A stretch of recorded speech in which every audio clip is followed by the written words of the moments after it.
This week has a lot of powerful, constructive oppositions. JP Morgan must have had a lot of haters from last week's headline that they made record profits, because this week there was a headline saying they get something like 45 million cyber attacks a day. And on that note, there was another headline saying that cyber attacks are one of the biggest problems facing healthcare systems. And it is my opinion, conspiracy theory opinion, that this is a case for moving all your data to the blockchain. And the reason to do that is that it's private. So you have your keys, and only people that you let in can see your health data. All the data is permanently on blockchain, and then you can be compelled to give up your health data for whatever reason. So if it was sold as, we need to put all your health data on a permanent digital record forever, that might even affect what schools your grandchildren get into, that wouldn't go over very well. JP Morgan gets 45 billion cyber attacks. Then right underneath it, cyber attacks are one of the biggest problems facing healthcare systems. Which brings me to social impact investing. But that might be a talk for another video. It's apparently very easy for people to impersonate police in order to obtain your data from big tech companies. This reminds me of, in 2016, at some point, Donald Trump was like doing something wacky and everybody was appalled, and because it was outrageous, whatever he was doing. It was just like, there was a lot of hubbub in the like political media. And I read a headline that the House or the Senate or something passed a bill that allowed people to, the highest bidder can now buy your internet data. And that just like slipped under the radar quietly. And now this is one of the ramifications, that not only can anyone, the highest bidder, buy your data, they can also, people are impersonating police in order to get data and use of your blockchain logged healthcare data. Seeing blue light at night may not be what's keeping you up after all. This is one of those headlines that makes me think it's just to like, so you scroll past it and think like, oh, well, there's nothing wrong with blue light anyway. What forces that be want you to be unhealthy? I don't know. Probably none. Probably something unseen and bigger than what you might conventionally consider a sentient being. Anyway, seeing blue light might not be what's keeping you up after all. But if you actually read the thing, it says, that's not to say that your system isn't affected by quote-unquote blue wavelengths of light, but rather white light that is packed with blue waves. That's so obvious and like it's hidden in there.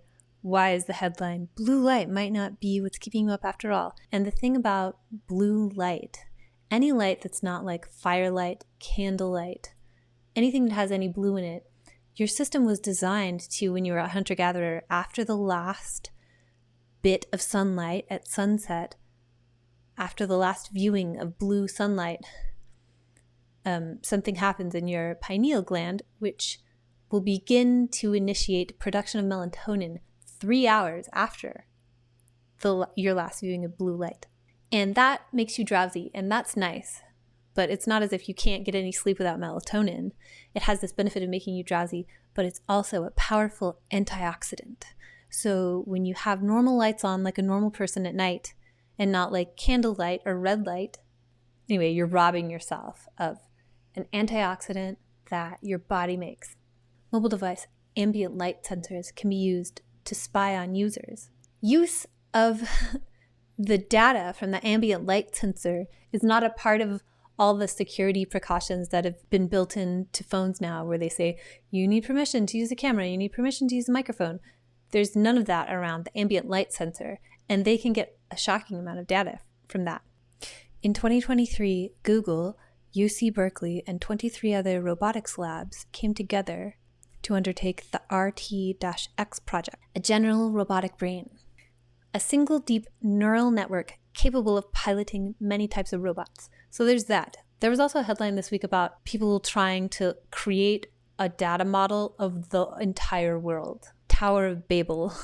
And Mark Zuckerberg's announcement, I'm going to do AI, everyone. All of this converges into an AI-driven frenzy on the S&P 500. And I saw a headline asking, can AI be its own CEO? I saw a couple headlines last year about this, about artificial intelligence as leadership, and something that might happen in the future. I forget the name of the project. So this is a real thing. It's not like a wacky nut job imagination idea for me. You use your programmable money. That's your vote that you give to an artificial intelligence, a data model who's like, you like what their deal is, their stuff you agree with, and they vote for you. So you're voting on a data model with your behavioral tokens. You're no longer voting for real people. You're voting for a paradigm. And if it's, I think of bills, like how they bundle things into bills where like, this is the education bill and it has all kinds of other weird stuff in it. That seems very susceptible. The AI, voting for AI model seems very susceptible to that. So these headlines like, can AI be its own CEO, are meant to prime you for the idea artificial intelligence leadership. This is mock-up. These are mock-ups of my calendar that I print out and tape together, and I go through the whole entire thing, and I find the little tiny stupid mistakes. I pride myself on every year it has been right. I did these a couple weeks ago. The calendar is finally being printed. Also, this was a big week for me. I finished a big project that I've been working on called CARE ZODIAC. I became an esthetician accidentally, and esthetician school taught me that I had actually been studying skincare my whole life. And what I learned from trial and error and my own research outside of esthetician school is actually more useful and actionable to actually have better skin than everything I learned in esthetician school and everything that's sold to you. So it's a 7-page guide, and that is at beautygrease.com. Pluto's in Aquarius now, so whatever house in your chart coincides with the sign of Aquarius, choose the nuclear option. The sun is in Aquarius, but it's still sort of Capricorn season. We have Venus moving into Capricorn this week. We have Mars in Capricorn. We have Mercury in Capricorn. Monday's confusing and cute. The moon squares Neptune early in the morning.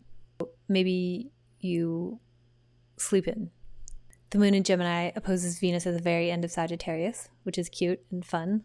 So like maybe you sleep in, maybe you're late, but maybe you don't have a case of the Mondays. And the moon moves into Cancer in the afternoon. So the second half of the day, the moon's in Gemini for the first part of the day, squaring Neptune and opposing Venus. So it's fun, but it's confusing and it's a little bit all over the place with all the mutable signs, Pisces, Sagittarius, and Gemini. And then the moon moves into Cancer, where it's technically squaring Mars, so that's irritating. But the moon in Cancer, the moon's in domicile in Cancer, less information and socializing based, more needs based the second half of Monday. Can you plan like a nourishing dinner on Monday? That would be a good day. Because also a lot of stuff happens in the middle of the night between Monday and Tuesday, so you could just kind of fold that into Monday because it's all applying on Monday. The moon trines Saturn, Venus enters Capricorn immediately after, and the moon sextiles Jupiter. Monday, all over the place at the first part. The second part is take responsibility for your needs and the needs of others, and you'll be rewarded. Venus moves into Capricorn. This is one of my personal favorite transits of Venus, and I have this house node in Capricorn, so you would think I don't like Capricorn stuff, and I've been pissing off Capricorn since forever. So maybe you look at my chart and you wouldn't think. This is one of my personal favorite transits. Venus in Capricorn loves to work, and it's a very physical expression of Venus. It's like a combination. Venus in Capricorn is like the sexy secretary. Tuesday, the moon opposes Mercury and opposes Mars. Later in the week, we have the third of a series of 3 over these past couple seasons, conjunctions of Mercury with Mars. That happens on Saturday. But on Tuesday, we get kind of a preview of that with the moon hitting Mars and Mercury. So that's the moon in Cancer opposing Mercury in Capricorn and Mars in Capricorn. So everything I've been saying about the Mercury in Capricorn situation, especially like it's still making a sign-based aspect to Saturn about assessing the material reality of things, taking a cold, hard look at things, being practical, Saturn is in Pisces right now and ruled by Jupiter, so it can manage to be inspiring. Saturn is working for Jupiter, so ultimately everything leads back to Jupiter wants to take your material goods and turn it into more. And we have the moon in Cancer opposing that, so there's something at odds with needing to feel good, your needs,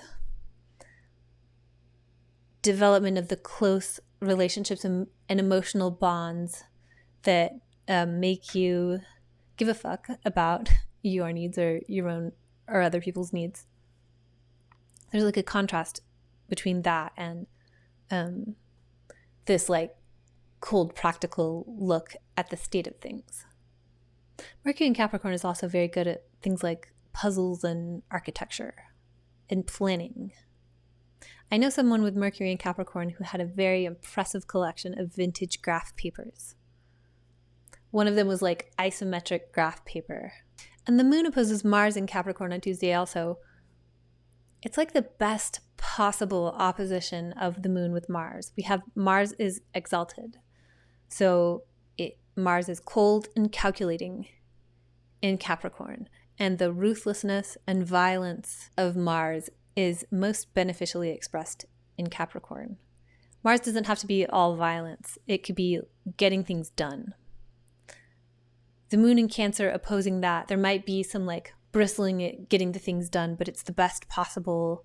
How can you take something that doesn't feel good and turn it into something powerful? How can you take your need to chill and eat, take care of the people and beings you love, instead of going out and being in beast mode and tackling all the things you need to do and acting on the architecture that you've imagined and designed? Those two things don't have to be mutually exclusive. They can work together, and they will. In the middle of the night, Tuesday turning into Wednesday / early morning Wednesday, the moon sextiles Uranus. On Tuesday, something surprising events might culminate into something surprising. Or Tuesday might be a good day to do something unusual, layered on top of the moon's opposition with Mercury and opposition with Mars. The first half of Wednesday could be comfortably numb or narcotic, whatever version of that's a spectrum. The first part of Wednesday could be chill and kind of vague. That, or you're dealing with the fallout from Tuesday and whatever surprising thing. Hopefully that was good. Hopefully it's good fallout that results in you being able to chill. And at night, the moon, in the middle of the night, between Wednesday and Thursday, the moon moves into Leo. We enter the gauntlet. So it's basically Wednesday night is the crazy full moon night where everything people say about the full moon, that'll be Wednesday night. Wednesday is the full moon, but it's basically Thursday morning. Last week and this week are full of a lot of sudden shifts with the sun entering Aquarius, Pluto entering Aquarius. There's still some stuff to do in Capricorn with Venus moving into Capricorn, Mars and Mercury finishing up their transit of Capricorn. But we're starting to see the Aquarius pileup that's coming. So the moon moves into Leo and it immediately opposes Pluto. Leo was the site of a lot of drama in the summer with Venus retrograde and the Barbie movie. Pluto just moved into Aquarius. The moon is moving into Leo, opposing that. And Barbie opens her eyes and has the blue eyes of a nightwalker. And it's creepy about the future and about how things have changed and we can never go back to normal.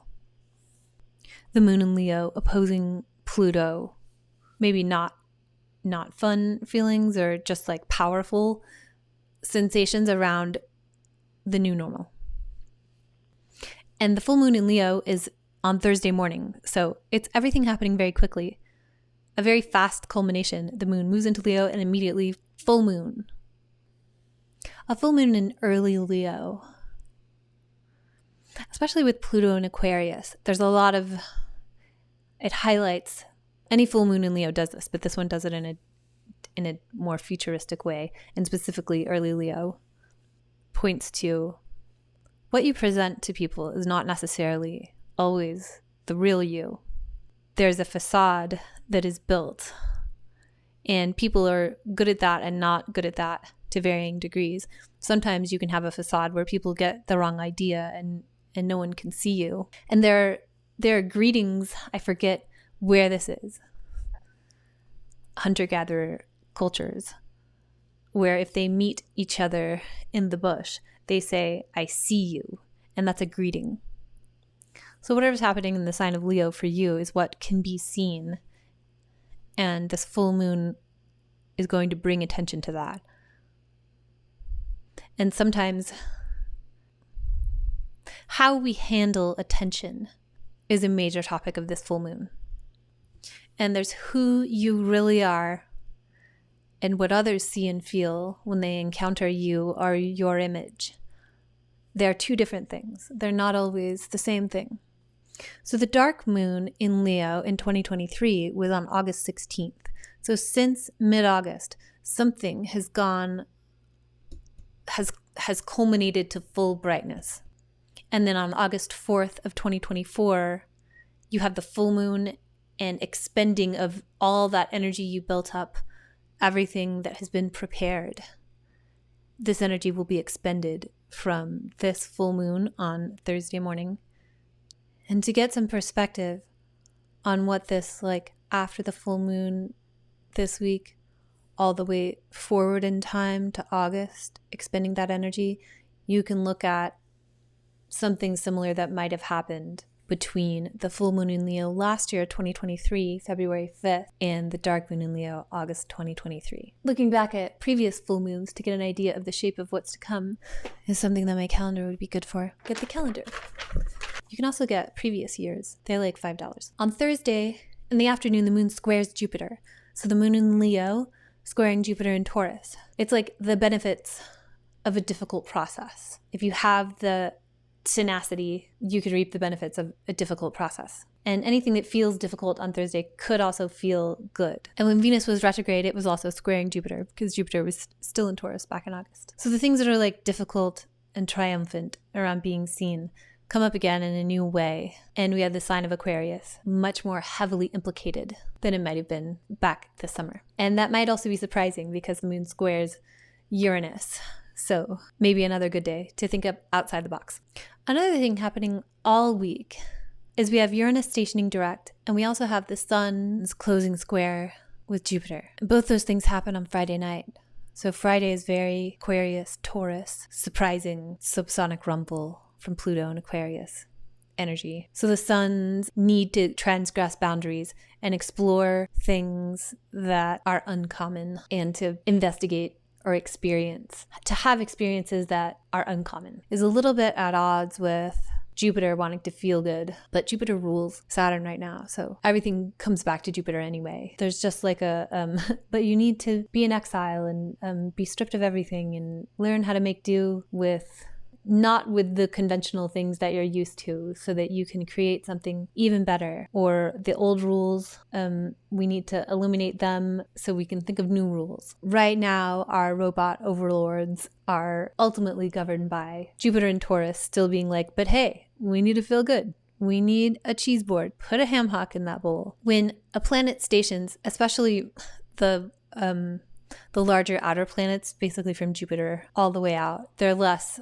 unruly. Like the inner planets, when they're retrograde, they're more kind of like the evil twin version of themselves. Jupiter, Saturn, Uranus, Neptune, Pluto. When retrograde, it's more like when you get to the station point, it's like an exclamation mark for that planet. So the things that planet is about will be more intense, and it'll be more or less intense for you depending on your relationship with that planet in your natal chart and what year you're in. So if you're in a year that is a Taurus year, then Uranus stationing will be a little more loud for you than others. So Uranus is like Oranos was in mythology, the father of Kronos, Saturn, and that sort of applies. But in Richard Tarnas's book, Cosmos and Psyche, he this is like old news if you know astrology and you watch this, but if you don't, this will be more interesting. The outer planets were not named by like a priest class in the ancient times. They were named by astronomers, but they happened to pick up kind of like a poetic association with what ultimately the planet ends up, the manifestations that the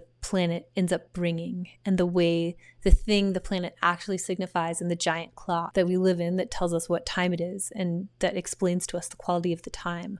The qualities that are explained by the outer planets are not quite what they're named, except Pluto is basically just Neptune and Uranus. Anyway, Uranus is closer to Prometheus, who stole fire from the gods to give it to humans. He took something from the unseen, the spirit realm, and he stole it rebelliously and gave it to humans. So we have Uranus having to do with revolution and technology and sudden things coming out of nowhere. So all those things will be heightened this week, especially on Friday, like around Thursday through Saturday was like the peak. And it's also things coming out of nowhere, like nothing's ever nowhere. Matter can be neither created nor destroyed. Energy can be neither created nor destroyed, and maybe even thought forms. So things coming into being, into physical being out of nowhere, or things going out of physical being out of nowhere, disappearing. Oh, also with the sun squaring Jupiter, it's something to use, like make hay while the sun shines. Even though the sun is shining weekly in Aquarius, the sun is in detriment in Aquarius. It's not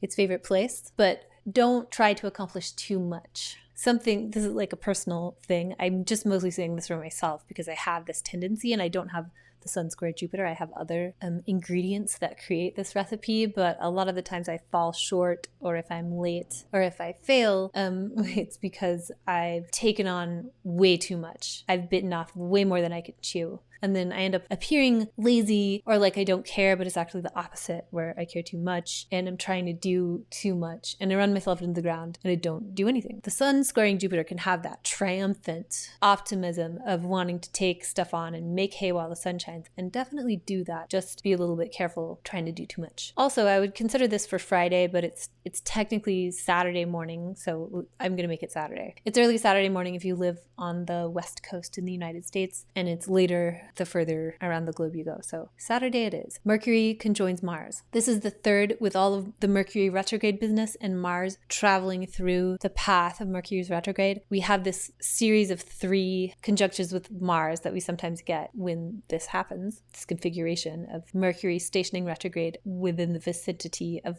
Mars, the transit of Mars. So Mercury conjoins Mars at 17 degrees of Capricorn, and this is a much more constructive conjunction of Mercury with Mars. The first one was back in October, and that was also very constructive. That was Mars in Scorpio. That was October 29th at 11 degrees of Scorpio. And the next one was December 27th at 24 degrees of Sagittarius. That one was a little more hot and crazy. And Mercury is in detriment in Sagittarius, and Mars doesn't have any like specific dignity. Mars in Sagittarius had a lot of like great expenditure of energy and kind of dispersed, and also like Joan of Arc. That was back in December. Mars was in Sagittarius with Mercury and they conjoined. On that day, I bashed my hand into a car door. Violence to my hand on that day. This will be better, much more constructive. Everything I've been saying about Mercury, assessing material reality, conjoining with Mars, like the drive to do the things. It's like engineering. You're gonna build out the thing. You'll write all the code. You get it all done. There might be an argument, but it will be much more constructive, and maybe you'll even feel better after it, after like hashing that out. The physical building gets built. You actually get the time to go off by yourself and get that shit done. While all that was happening, the moon is still in Leo. On Saturday, also, we have the moon moving into Virgo, so you're feeling more grounded. The moon now, manifester, activator of the zodiac, is now ruled by Mercury, which is just coming off of its conjunction. It's meeting with commanding General Mars. So Mercury will have a new perspective on things to share with physical reality and what's coming into being and things that happen. We'll be very informed by it. So that Mercury conjunct Mars really sets the tone for this moon in Virgo transit. And at night on Saturday, so all of Saturday has a signature of this. Venus sextiles Saturn, and immediately after, the moon activates that, so opposes Saturn and trines Venus. So with Venus in Capricorn sextiling the ruler of Capricorn, Saturn, we can now pull something out of the invisible architecture that surrounds us and turn it into diamonds or a stack of finished paperwork. Saturn being a planet of heaviness, obligation, sadness, duty, and the good feeling of a sense of accomplishment. Venus can help with that. And this signature culminating at the end of Saturday is about feeling good that you've done what you said you're going to do. And I think a lot about a part of what helps make that happen is managing expectations. And with Mercury also in Capricorn, everything in Capricorn, we're getting there's kind of a story around like assessing the material reality and what we can extract from it that feels good and what we can do that doesn't feel good that can ultimately give us something good later. But managing expectations, like everyone's happy that you did what you said you were gonna do if you make all the ambiguities around that very clear. Sometimes people have a different understanding of what's supposed to be done. And this Venus sextile Saturn, it doesn't necessarily bring problems around that. It makes it easier. But if you can be more proactive around meeting your expectations and managing them, mining the depths of Saturn in Pisces, who has a lot of things to say that have been hidden for quite some time. Venus can help mine that and bring it to the surface. And we can get some information for next time, for later, like when Venus can join Saturn later this year or squares Saturn much later this year. How can we not only meet expectations, but manage them well so as to meet them even better and to truly be of service, especially over time. And with the moon doing that, it's like we'll have a feeling of like, there's what we need to do. We want to do the tasking. We want to be on computer. But Saturn in Pisces has bigger fish to fry, bigger fish to bring to the surface so that their stomach comes out of their mouth. That's like a horrible memory I had as a child, is going deep sea fishing, and a fish came out of the water and it had like this big weird membrane bubble coming out of its mouth. And I was like, what is that?